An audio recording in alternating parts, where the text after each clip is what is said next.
퇴행성 관절염이란 쉽게 말하면 뼈하고 뼈 사이에 관절을 보호하고 있는 연골이 닳아서 없어지는 질환을 뜻합니다. 퇴행성 관절염은 우리 몸에 연골이 있는 관절에는 어디든 다 생길 수 있지만 특히 우리나라 사람들 체형에는 무릎이 가장 문제가 많이 된다고 생각하시면 됩니다. 한국 사람들한테 제일 문제가 많이 되는 퇴행성 관절염인 무릎의 퇴행성 관절염의 경우에는 그 정도에 따라서 치료가 다 달라지게 돼 있지만 이제 말기로 진행을 해서 약이나 어떤 다른 시술이나 주사로 해결이 안 될 경우에 결국은 인공관절을 하게 되죠. 인공관절은 상한 연골과 뼈를 깎아내고 좀 금속으로 덮어주는 시술인데 많은 부위에 다 개발이 돼 있지만 특히 슬관절과 고관절은 개발된 지 오래되고 좋은 결과를 보여주고 있어서 환자들한테 많은 만족도를 주는 수술입니다.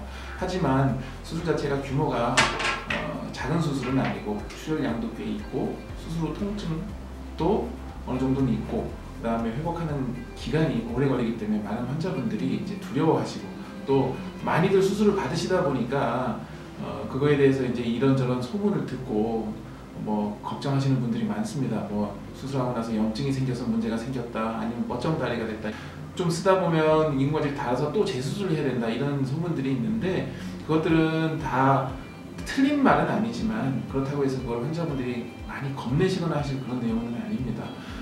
인공관절이 이제 감염이 되는 게 가장 골치 아픈 문제인데 그건 요즘 항생제 사용이랑 의사들이 병원에서 굉장히 주의를 하기 때문에 감염 발생률은 자꾸 지속적으로 낮아지고 있는 추세고요.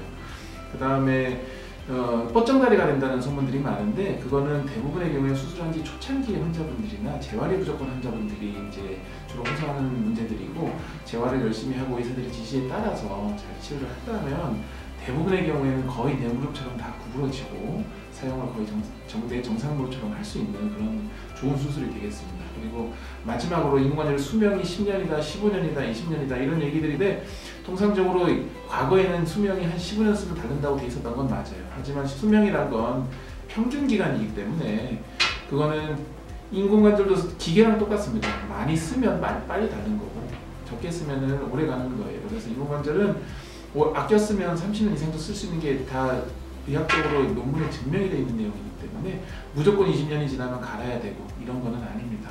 그런 것들은 다 수술하는 선생님과 내 상태를 잘 상의해서 제가 설명 들으시면 크게 걱정은 많이 안 하시고 수술하실 수 있을 거라 생각됩니다.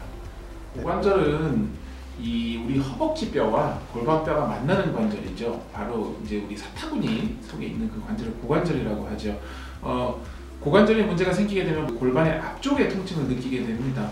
그런데 이제 뒤에 엉덩이 쪽이 아프다고 오시는 환자분들이 고관절 통증이 아니냐 걱정하시는 분들이 있는데 엉덩이 쪽 뒤쪽은 이제 주로 근육이나 아니면 이제 허리 쪽에서 내려오는 증상인 경우가 더 많고 고관절에 문제가 생기게 되면 사타구니 쪽에 통증이 오신다고 이해를 하시면 되겠습니다.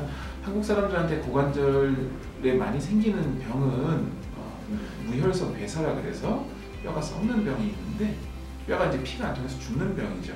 고관절에 무혈성 괴사가 와서 뼈가 함몰이 되는 경우에는 무릎과 똑같이 인공관절 수술로 좋은 결과를 고관절, 인공관절 같은 경우에 경과가 정말 좋기 때문에 고생하지 마시고 수술을 자꾸 임하시는 게 정말 삶의 질이 높아지는 길이라고 생각을 합니다. 고관절 같은 경우에는 요즘은 이제 질환보다는 평균 연령이 높아짐에 따라서 고령 환자분들이 많아지시는데 어떤 질환보다는 이제 골절 환자분들이 문제가 많이 생기는데 연세가 있으신 분들은 넘어졌을 때 심한 통증을 느끼고 거동이 불편해지시면 고관절 골절을 반드시 의심하셔야 되고 고관절 골절은 빨리 치료할수록 결과가 좋고 삶의 질의 회복이 빨리 이루어지는 손상이기 때문에 고관절 골절이 의심되거나 그쪽을 다쳤으면 지체 없이 병원 와서 검사하시고 적절한 치료 필요하면 수술까지 받으시는 게 가장 현명한 방법일 것입니다.